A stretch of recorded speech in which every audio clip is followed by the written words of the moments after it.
Kira-kira satu kamar hampir 4 orang lah. Sekitar jam 11 malam, semua orang-orang panti asuhan tuh udah pada tidur.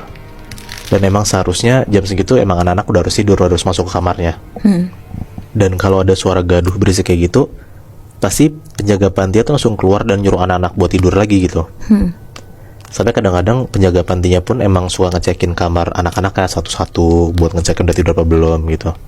Nah si Rio ini jam 11 malam udah mau tidur. Jadi posisinya tuh kayak dia udah liar gitu lah, udah ngantuk tapi nyawanya belum hilang 100% gitu loh. Jadi kalau ada suara-suara ya pasti dia masih dengar. Nah ini dia dengar dari luar kamarnya ternyata ada beberapa anak-anak yang masih belum ada tidur. Karena emang si Rio ini anaknya suka main, jadi pas dia dengar ada anak-anak di luar yang masih main, dia tuh jadi bangun juga dan pengen ikutan main gitu loh. Pas dia lihat teman-teman kamarnya ternyata udah pada tidur, berarti di sini nih bukan teman-teman kamarnya dia yang lagi main. Akhirnya dia ngintip pelan-pelan dari pintu kamarnya, ternyata kosong. Dan pas dia lihat dari jendela kamarnya, dia ngelihat ada 3 anak-anak gitu cowok lagi main di depan parkiran. Tapi di sana Rio ngelihat di parkiran depan panti asuhan itu emang cuman anak-anak itu doang, bertiga itu doang, nggak ada yang lain. Karena kesempatan juga dia ngeliat nggak ada orang lain, ya akhirnya dia keluar kamar pelan-pelan buat nyamperin 3 anak itu. Pas Rio samperin anak-anak itu, Rio tuh rada bingung karena dia tuh nggak pernah ngeliat ada anak-anak itu selama Rio tuh tinggal di panti ini. Tapi Rio mikir kayak ya mungkin mereka anak baru, terus belum tahu aturan kalau misalnya malam-malam itu nggak boleh keluar kamar. Akhirnya ya mereka bertiga tetap main seru-seruan aja gitu. Ditambah juga mereka tuh baik-baik banget Nat ngajakin Rio main. Jadi makanya Rio seneng lah, pengen ikutan main juga. Pas dia lagi main sama anak-anak itu tuh ngajakin Rio ke bagian belakang panti. Jadi kayak belakang panti itu kayak ada taman kecil gitu yang rada nggak keurus lah. Ada rumput-rumputnya rada tinggi, terus ada kayak pohon gitu di belakangnya. Pohon ini tuh nggak gede tapi nggak kecil juga, jadi ya lumayan kalau bisa dipanjat tuh bisa lah. Pas mereka berempat lagi main di belakang panti, 3 anak ini ngajakin Rio buat manjat pohonnya. Awalnya Rio tuh takut kayak manjat pohon karena dia takut jatuh dan nanti kalau jatuh ketahuan menjaga pantinya kan. Tapi ya karena 3 anak itu manjatnya jago banget dan mau ngebantuin Rio manjat, akhirnya Rio ngeberanin diri tuh buat manjat pohonnya juga. Naiklah Rio sama 3 temennya itu naik ke atas pohon dan dia duduk di dahannya. Ngobrol-ngobrol, ketawa-tawa di atas dahan tuh mereka seneng-seneng banget lah. Sampai pada akhirnya Rio sadar pas dia nengok ke kanan ke kiri, 3 temennya itu tuh udah nggak ada di sebelah dia. Udah hilang aja gitu. Jadi di atas pohon tuh sekarang cuma ada Rio doang. Anak-anak itu udah pada nggak ada sama sekali. Pas Rio ngeliat kanan kiri nggak ada anak-anak itu, dia ngeliat lah ke bawah pohon.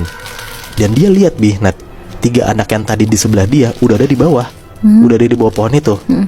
Dan si 3 anak itu tuh lagi ngedongak ngeliat ke atas ke arah Rio.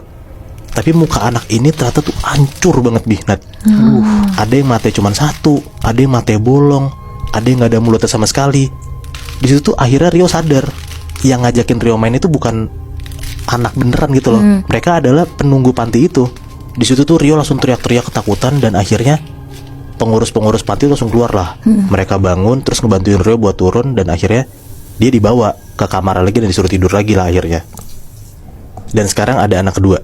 Dia cewek Nat, sekitar kelas 1 SMP, namanya Hana. Kejadian yang dialamin Hana ini pun juga lagi-lagi malam-malam, hampir tengah malam juga. Jadi pas Hana lagi tidur, Hana ngerasa kayak dia tidur tuh gak nyenyak gitu, suka kebangun-bangun mulu di malam itu.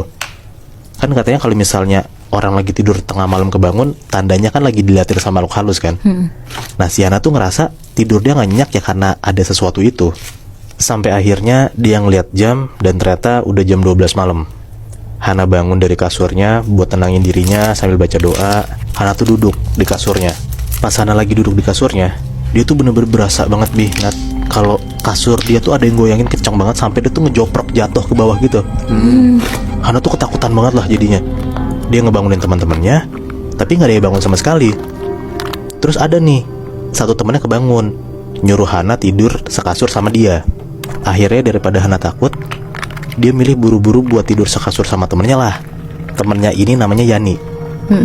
Hana nyoba tidur dan akhirnya dia ketiduran tuh. Pas Hana lagi tidur, dia tuh berasa kayak di badan dia tuh kayak ada yang nyenggol-nyenggol gitu Nat. Kayak bulu-bulu gitu yang nyenggol dia. Ya kalau misalnya ada yang geli-geli gitu ya pasti orang kebangun kan. Nah si Hana tuh jadi kebangun karena dia ngerasa kayak yang nyenggol-nyenggol dia tuh bikin dia risih gitu. Pas Hana bangun, dia nengok ke arah temennya, si Yani ini.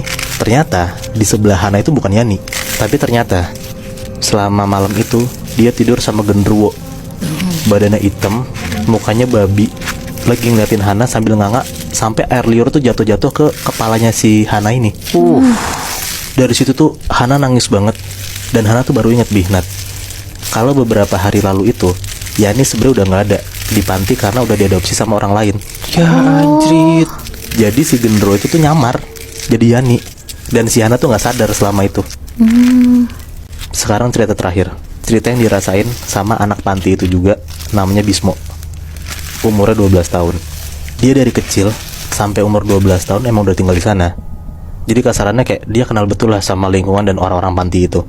Sekitar jam 9 malam, pas anak-anak semua baru pada tidur dan masuk ke kamar masing-masing, Bismo ini dengar ada suara orang nangis dari arah ruang tengah panti asuhan itu. Ya karena Bismo aware banget sama teman-temannya atau sama orang pantinya, akhirnya si Bismo nih ngecek keluar kamar, buat dia tahu siapa sebenarnya nangis kan di luar sana. Pas Bismo keluar kamar dan ke ruang tengah, dia tuh nggak ngeliat siapa-siapa kecuali Bu Yayan, pengurus panti asuhan itu. Pas Bu Yayan lihat Bismo masih keluar, ya Bu Yayan langsung nyamperin Bismo dan nyuruh dia buat masuk kamarnya lah. Ditanya sama Bismo, "Bu, tadi aku denger ada yang nangis." Si Bu Yayan bilang kayak, udah perasaan kamu doang itu, tidur malam. Sampai akhirnya Bu Yayan nganterin Bismo ke dalam kamar dan Bu Yayan pergi tuh. Nah, pas dia ngeliat Bu Yayan keluar kamar, udah pergi, Bismo keluar kamar lagi. Asal muasal suara orang nangis itu berasal dari mana? Makin diikutin, makin kedengeran lah. Ternyata suara tangisan itu tuh berasal dari loteng ruang tengah. Bukan ruang tengahnya tapi lotengnya, gentengnya gitu. Bismo itu takut banget dengernya. Tapi takutnya itu bukan karena takut setan, Bihnat. Dia tuh takut temennya tuh kenapa-napa di atas sana gitu. Karena dia denger tuh ada suara cewek nangis tuh jelas banget. Dia naik lantai 2, dia naik lagi tuh ke tangga buat masuk ke dalam loteng itu. Jadi tuh loteng itu bentukannya kayak gudang gitu, Bihnat. Dan emang dipakai buat naruh-naruh barang, dan itu di atas banget. Nyampe lah dia di atas sana. Dia buka pintu lotengnya, dan ternyata benar. Dia ngeliat di tengah loteng itu tuh ada perempuan lagi nangis. Dia makin ngeliat jelas cewek ini, dan dia tuh nggak kenalin cewek ini siapa. Karena dia yakin banget cewek ini nih bukan orang panti itu.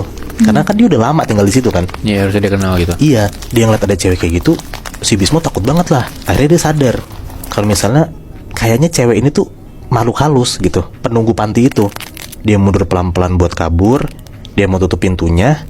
Tapi ternyata pas dia baru mundur 1-2 langkah, Bismo tuh ngerasa badannya tuh ketarik ke dalam, Bihnat.